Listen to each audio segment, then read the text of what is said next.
चलिए सिमिलैरिटी का कंसेप्ट समझने के बाद हम एक्सरसाइज नंबर 6.1 शुरू करते हैं। आई होप कि सिमिलैरिटी का कंसेप्ट समझने के बाद आपके लिए एक्सरसाइज बहुत ज़्यादा इजी हो जाएगी।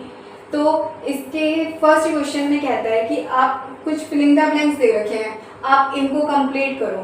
कहता है फर्स्ट पार्ट में कहता है कि ऑल सर्कल्स आर, आपको बताना है कि दुनिया में जितने भी सर्कल्स होते हैं क्या वो कॉन्ग्रुएंट होते हैं या फिर वो सिमिलर होते हैं। तो देखो ये एक सर्कल है, ये भी एक सर्कल है, ये भी एक सर्कल है और ये भी एक सर्कल है, ठीक है, और ये भी एक सर्कल है। दुनिया में अलग अलग तरीके के सर्कल हो सकते हैं, मतलब साइज में अलग अलग हो सकते हैं, है ना। मान लो इसकी जो रेडियस है वो 10 है, इसकी जो रेडियस है वो 5 है, इसकी जो रेडियस है वो 15 है और इसकी जो रेडियस है वो 25 है और इसकी जो रेडियस है वो 5 है, ठीक है। देखो इस सर्कल की जो रेडियस है वो 10 है, इसकी 5 है, तो इनका साइज तो अलग अलग हो गया। देखने में भी समझ सकते हो, ये छोटा है, ये बड़ा है, ये उससे बड़ा है, ये उससे भी बड़ा है, ये बहुत छोटा है ना। देख भी सकते हो। तो आपको इनको देखकर क्या समझ आ रहा है? पहली चीज कि इनका जो साइज है वो अलग अलग है, एक जैसा बिल्कुल नहीं है। दूसरी चीज इनकी जो शेप है वो कैसी है? एक जैसी है। भाई सर्कल की शेप तो एक जैसी है ना, उसका साइज ही तो सिर्फ अलग अलग है। और ये चीज किस पे डिपेंड करती है? ये सिमिलैरिटी पे डिपेंड करती है। सिमिलैरिटी के कंसेप्ट में तो ये चीज डिपेंड करती है कि इनका साइज भले ही अलग हो लेकिन शेप एक जैसी होनी चाहिए। और कॉन्ग्रुएंसी किस चीज पे डिपेंड करती है? जिनका साइज और शेप दोनों ही एक जैसी हो। तो यहाँ पर साइज अलग है और शेप एक जैसा है, तो आप क्या कहोगे कि जितने भी दुनिया में सर्कल होते हैं वो क्या होते हैं? आपस में सिमिलर होते हैं। चलिए इसका पार्ट सेकंड समझते हैं।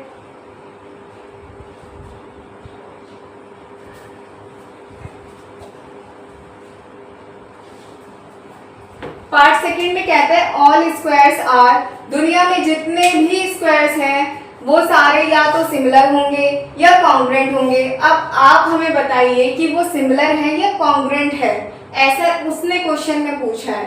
तो देखो मान लो कि एक स्क्वायर कुछ इस तरीके से है और एक स्क्वायर कुछ इस तरीके से है और एक ऐसा है और एक कुछ इस तरीके से है। इसकी साइड 2 2 2 2 है, ये मान लीजिए 10 है। स्क्वायर की सारी साइड्स आपस में इक्वल होती है ना, ये मान लो 20 है और ये मान लो आपकी ये भी 2 2 और 2 है। आप इन दोनों पे फोकस करो, पहले और लास्ट पे। ये दोनों एक जैसे हैं, तो इन दोनों के केस में तो आप कह सकते हो कि ये क्या है? कॉन्ग्रुएंट है ना। इन दोनों के केस में कह सकते हो कि ये कॉन्ग्रुएंट है। क्यों? क्योंकि इनका शेप भी एक जैसा है और इनका साइज भी एक जैसा है, तो ये क्या हुए? ये कॉन्ग्रुएंट हुए। लेकिन दुनिया में सिर्फ एक जैसे स्क्वायर ही थोड़ी होते हैं, कुछ बड़े भी हो सकते हैं, छोटे भी हो सकते हैं, है ना। साइज में वेरी कर सकता है। मान लो कि ये इतना छोटा था, अब ये इतना बड़ा है और ये इतना बड़ा है। तो दुनिया में अलग अलग तरीके के स्क्वायर्स हैं, इसलिए आप ये तो कह सकते हो कि जो शेप है वो एक जैसी होगी, लेकिन कभी भी आप ये नहीं कह सकते कि उनका जो साइज है वो एक जैसा होगा। साइज छोटा भी हो सकता है और बड़ा भी हो सकता है। और ये कंडीशन किसकी है? ये कंडीशन है सिमिलैरिटी की। तो आप क्या कहोगे? ऑल स्क्वायर्स आर सिमिलर, ठीक है। मुझे लगता है कि सिमिलैरिटी का कंसेप्ट समझने के बाद आप ये क्वेश्चन बहुत इजीली कर पा रहे होंगे। चलो इसका पार्ट थर्ड देखते हैं कि पार्ट थर्ड क्या कहता है। पार्ट थर्ड में बोला गया है all dash triangles are similar, और ऑप्शन में दिया है आइसोसेलेस या इक्विलेटरल। वो कह रहा है कि या तो सारे के सारे आइसोसेलेस सिमिलर हैं या सारे के सारे इक्विलेटरल सिमिलर हैं। मैंने तो सिमिलर की कंडीशन बता दी, अब मुझे बताओ कि सारे के सारे आइसोसेलेस सिमिलर होते हैं या सारे के सारे इक्विलेटरल सिमिलर होते हैं। तो देखो सबसे पहले हम आइसोसेलेस की बात करते हैं, ठीक है। आइसोसेलेस ट्रायंगल कौन से होते हैं? जिनकी दो साइड्स आपस में बराबर होती हैं, ठीक है। ये एक आइसोसेलेस ट्रायंगल, ये भी एक आइसोसेलेस ट्रायंगल होगा, ठीक है, और ये भी एक आइसोसेलेस ट्रायंगल होगा। इसकी भी दो साइड्स आपस में इक्वल होंगी, ठीक है। अब देखो इनका शेप, इनकी शेप तो एक जैसी है लेकिन इनका साइज अलग अलग है। इनकी शेप एक जैसी है, इनका साइज अलग अलग है, तो हम कह सकते हैं कि ये सिमिलर है। अभी तक का केस हमें इतना समझ आ रहा है। अगर ये आइसोसेलेस की बात हो रही है, किसकी बात हो रही है, आइसोसेलेस की बात हो रही है, लेकिन अगर मैं इक्विलैटरल की बात करूं तो देखो ये एक इक्विलैटरल ट्रायंगल है। इक्विलैटरल ट्रायंगल की तीनों साइड्स आपस में बराबर होती हैं। ये भी एक इक्विलैटरल ट्रायंगल है और इसकी भी तीनों साइड्स आपस में बराबर हैं। और मान लीजिए कि ये भी एक इक्विलैटरल ट्रायंगल है और इसकी भी तीनों साइड्स आपस में बराबर हैं। तो अब देखो इनकी जो शेप है वो भी एक जैसी है, इनका साइज, शेप एक जैसी है, साइज अलग अलग है। ये छोटा है, ये बड़ा है, ये छोटा है, ठीक है। अगर सब एक जैसे लग रहे हैं तो मैं चेंज कर देती हूँ। देखो ये बहुत छोटा हो गया और ये भी एक इक्विलैटरल ट्रायंगल है। अब देखो इनका शेप एक जैसा है लेकिन साइज अलग है, और ये कौन से हैं, ये इक्विलैटरल हैं। ये कौन से ट्रायंगल है, इक्विलैटरल ट्रायंगल है। और आइसोसेलेस ट्रायंगल में भी हमें सेम चीज दिखाई दे रही है कि शेप एक जैसा है और साइज अलग अलग है। ये तो भाई क्लैश कर गई बात, दोनों में ही शेप एक जैसा है और साइज अलग अलग है, तो क्या ये दोनों ही ट्रायंगल्स आपस में सिमिलर हैं? तो अगर दोनों ही ट्रायंगल्स आपस में सिमिलर हैं तो हमें कोई एक चूज करने के लिए क्यों दिया गया है? देखो बच्चों, सिमिलैरिटी में दो कंडीशंस भी होती हैं, मैंने आपको समझाया था।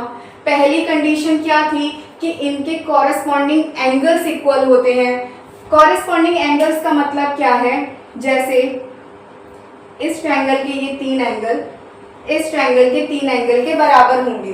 सपोज कि ये A है, ये B है, ये C है, ये D, ये E और ये F है, ठीक है। मान लो ये आइसोसेलेस ट्रायंगल था, अगर ये सिमिलर है तो इनके कॉरेस्पॉन्डिंग एंगल्स कैसे बराबर होते हैं? जो एंगल A है वो बराबर होगा एंगल D के, ठीक है। एंगल B बराबर होगा एंगल F के और एंगल C बराबर होगा एंगल, ये E है, एंगल C बराबर होगा एंगल F के। अगर ये एंगल्स आपस में बराबर हो जाए तो ये सिमिलर का केस कहलाता है। लेकिन मान लो कि ये आइसोसेलेस ट्रायंगल थे, इसका ये एंगल 50 का, ये एंगल 50 का और ये एंगल 80 का है। मान लीजिए ये आइसोसेलेस ट्रायंगल है तो ये एंगल 70 का, ये 70 का और ये 40 का है। तो क्या इनके एंगल्स आपको बराबर दिख रहे हैं? क्या एंगल A एंगल D के बराबर है? एंगल A कितने का है? 80 डिग्री का, और एंगल D कितने का है? 40 डिग्री का। क्या 80 डिग्री 40 डिग्री के बराबर है? नहीं है। तो एंगल A एंगल D के बराबर तो है ही नहीं ना भाई। जो आइसोसेलेस ट्रायंगल है उनके एंगल्स कितने के भी हो सकते हैं ना, वेरी कर सकते हैं, बस इनका सम ही तो 180 डिग्री होना चाहिए।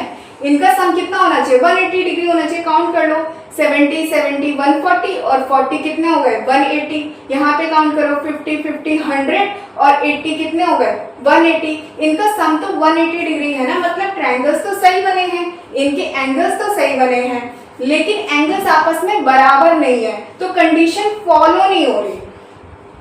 हो सकती है, ऐसा नहीं है कि नहीं हो सकती।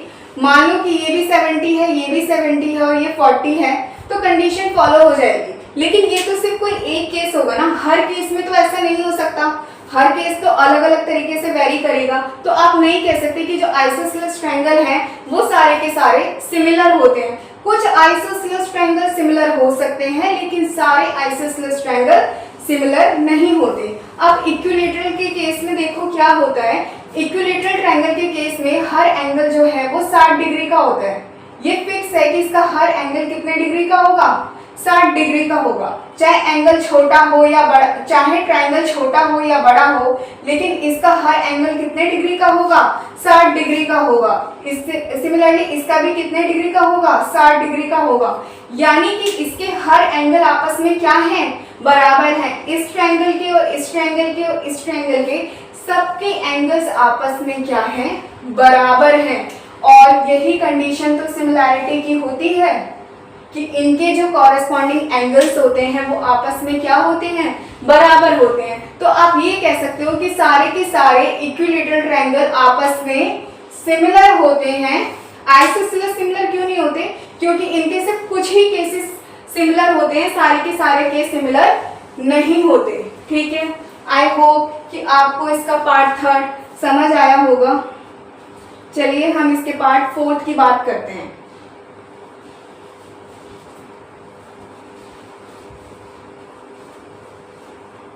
पार्ट 4 में क्या कहता है?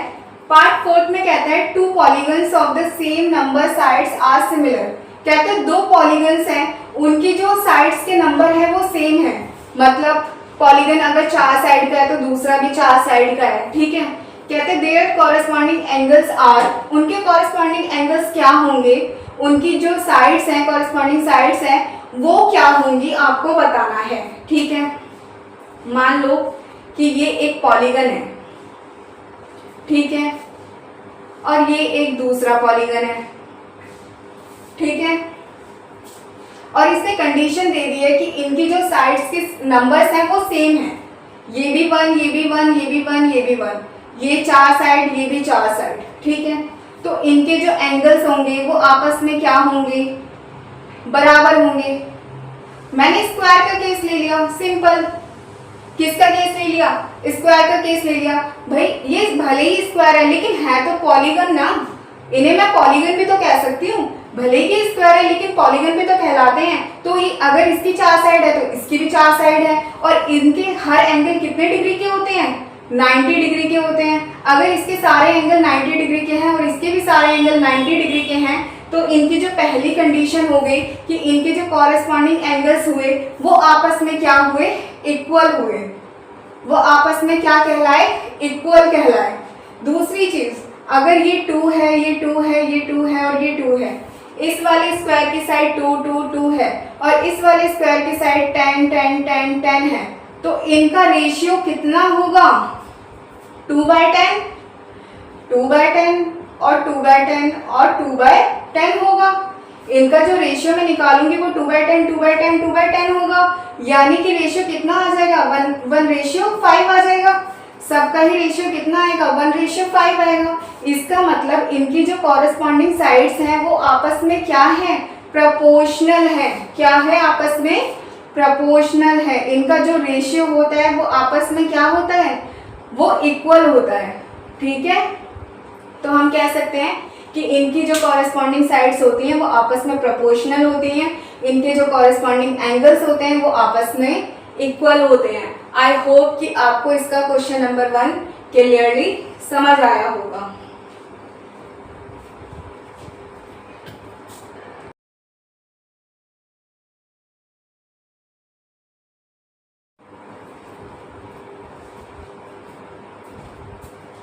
चलिए देखिए क्वेश्चन नंबर 2 को देखिए। क्वेश्चन नंबर 2 कहता है give 2 different examples of pair of, first part में कहता है सिमिलर फिगर एंड सेकंड में कहता है नॉन सिमिलर फिगर। यानी कि आपको सिमिलर फिगर और नॉन सिमिलर फिगर के 2 एग्जांपल्स देने हैं। ठीक है, देखो पहले हम सिमिलर फिगर की बात करते हैं।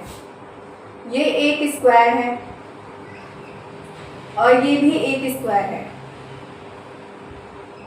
ठीक है, ये दोनों स्क्वायर हैं। स्क्वायर का हर एंगल कितने डिग्री का होता है? 90 डिग्री का।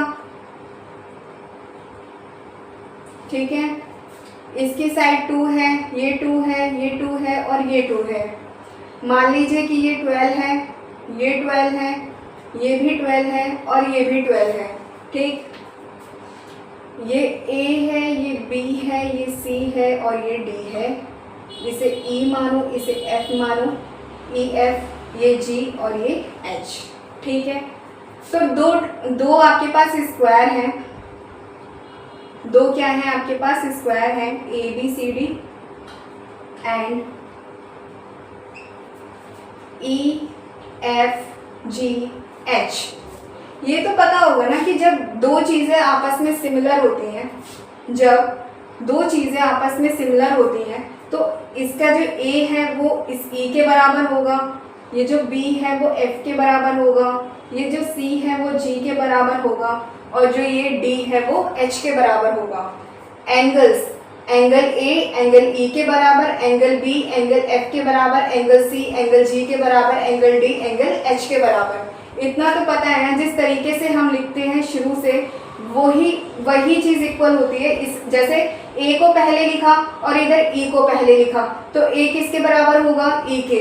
दूसरे नंबर पे बी को लिखा और इधर लिखा एफ को तो बी किसके बराबर होगा, एफ के।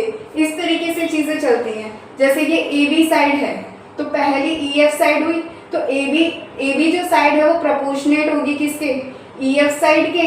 ये बी सी साइड है तो BC, देखो ये मिड वाले हैं, मिड वाले कौन है, ये हैं, तो BC साइड किसके प्रोपोर्शनेट होगी, FG के प्रोपोर्शनेट होगी। ठीक है, आई होप, मुझे ऐसा लगता है कि इतना तो आपको समझ आ गया होगा सिमिलैरिटी के कंसेप्ट से। ठीक है, अब आगे देखते हैं। ये दो स्क्वायर हैं जो आपस में क्या है, सिमिलर हैं। ठीक है, इनके एंगल्स, फर्स्ट कंडीशन क्या है, corresponding angles, corresponding angles are equal। क्यों, बिकॉज 90 डिग्री के हैं, सारे के सारे ही एंगल कितने डिग्री के हैं, 90 डिग्री के हैं। तो पहली कंडीशन फॉलो हो गई कि इनके जो कॉरेस्पॉन्डिंग एंगल्स हैं वो आपस में क्या है, इक्वल हैं। दूसरी कंडीशन कि इनकी जो साइड्स हैं, इनकी जो कॉरेस्पॉन्डिंग साइड्स हैं, corresponding sides are equal in ratio, वो रेशियो में इक्वल होती है। तो ए बी साइड मैंने लिखा ए बी तो ये किसके प्रोपोर्शनेट है, इस ई एफ के। अब मैंने लिखा बी सी तो ये किसके प्रोपोर्शनेट है, एफ जी के। अब मैंने लिखा सी डी तो ये किसके प्रोपोर्शनेट है, जी एच के। फिर उसके बाद मैंने लिखा ये ए डी लास्ट, तो ये जो AD है वो किसके प्रोपोर्शनेट हुई, इस EH के। ठीक है, अब इनका रेशियो देखो, क्या इनका रेशियो सेम आ रहा है, भाई ऊपर वाले जितने भी हैं वो 2 2 2 के हैं, है ना, और ये मतलब इस वाले के जितने भी हैं वो 2 2 2 वाले हैं, और ये सारे 12 12 के हैं। तो अब देखो जब इसको काटोगे तो 2 1 जा 2 और 2 6 जा 12 आएगा, यानी इनका सब में ही रेशियो कितना आएगा, 1:6 आएगा। अगर सबका ही रेशियो 1:6 है तो ये सेकेंड कंडीशन भी फॉलो हो गई कि इनके जो कॉरेस्पॉन्डिंग साइड्स हैं उनका रेशियो आपस में इक्वल होता है। जैसे यहाँ पे भी 1/6, यहाँ पे भी 1/6, यहाँ पे भी 1/6 और यहाँ पे भी 1/6। आई होप कि इसका जो पार्ट फर्स्ट था सिमिलर फिगर का, आपको ये पहला एग्जाम्पल समझ आया होगा कि ये आपस में क्या है, सिमिलर है। किस वजह से, ये दोनों कंडीशन फॉलो होने की वजह से। ठीक है, दूसरा एग्जाम्पल आप इक्विलेटरल ट्रायंगल का ले लो। जैसे ये एक इक्विलेटरल ट्रायंगल है, इसका हर एंगल कितने डिग्री का होता है, 60 डिग्री के होते हैं। ये भी 60 का, ये भी 60 का और ये भी 60 का। ठीक है, ये सारे एंगल्स कितने के होते हैं, 60 डिग्री के होते हैं। तो आपकी पहली कंडीशन फॉलो हो गई इसके अंदर कि हर एक एंगल कितने डिग्री का है, 60 डिग्री का है। दूसरी कंडीशन मान लीजिए कि ये 2 है, ये 2 है, ये 2 है, ये 4 है, ये 4 है, ये 4 है।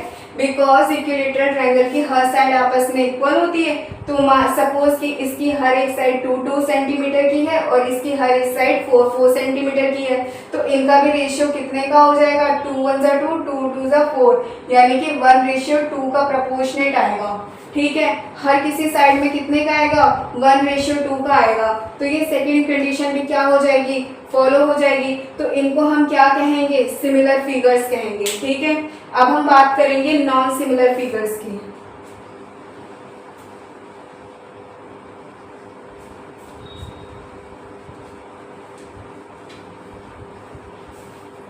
देखो नॉन सिमिलर फिगर्स क्या होते हैं, मान लीजिए कि ये एक ट्रायंगल है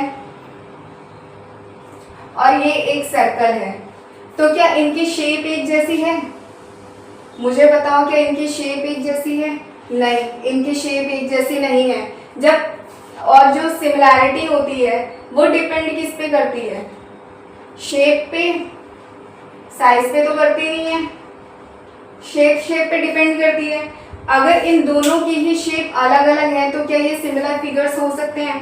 नहीं, ये कभी भी सिमिलर फिगर्स नहीं हो सकते हैं। तो पहला एग्जांपल हो गया एक ट्रायंगल और एक सर्कल का। दूसरी चीज देखिए, ये एक स्क्वायर है, ठीक है, और ये एक स्क्वायर है, और मान लीजिए कि ये एक ट्रायंगल है। तो क्या इन दोनों की शेप एक जैसी है? नहीं, इन दोनों की भी शेप एक जैसी नहीं है। तो ये भी क्या हो गए, नॉन सिमिलर फिगर्स हो गए। ठीक है, आई होप कि इसका सेकंड पार्ट भी आपको समझ आया होगा।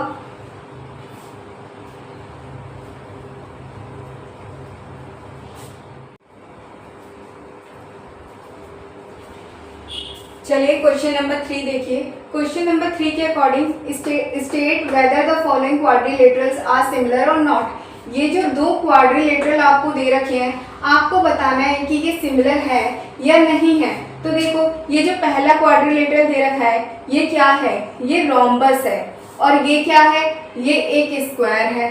ठीक है, ये रोम्बस है और ये एक स्क्वायर है। स्क्वायर का हर एक एंगल कितने डिग्री का होता है, 90 डिग्री का होता है। यानी कि हम कह सकते हैं कि जो angle A, angle B, angle C और एंगल डी है, ये सारे के सारे 90 डिग्रीज के एंगल होते हैं। ठीक है, ये कितने डिग्रीज के एंगल होते हैं, 90 डिग्रीज के एंगल होते हैं। किस में, स्क्वायर में। हम सब जानते हैं कि स्क्वायर का हर एक एंगल कितने डिग्री का होता है, 90 डिग्री का होता है। लेकिन क्या रोम्बस में ऐसा होता है? तो रोम्बस में जरूरी नहीं है कि हमेशा 90 डिग्री हो। क्यों?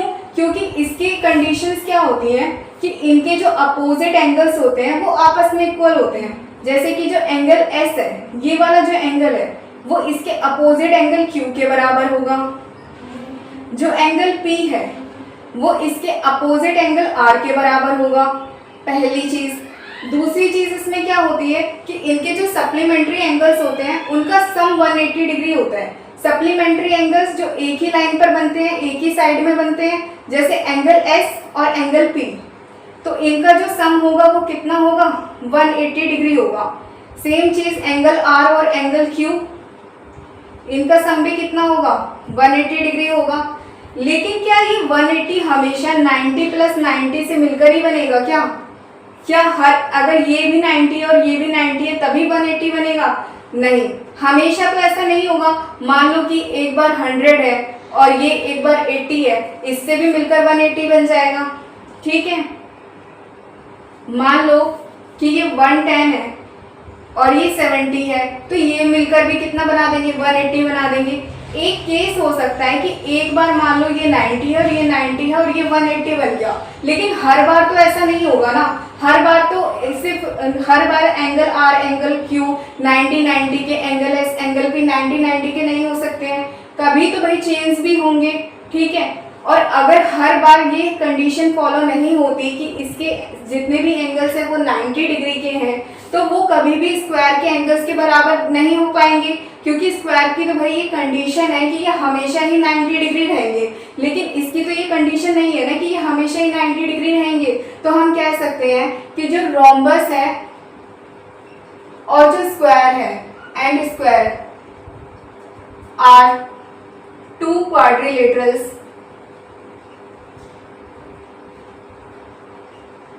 are not similar। इस क्वेश्चन के अकॉर्डिंग जो रोम्बस और स्क्वायर है, वो जो दो क्वाड्रिलेटरल दे रखे हैं रोम्बस और स्क्वायर, वो सिमिलर नहीं है इस क्वेश्चन के अकॉर्डिंग।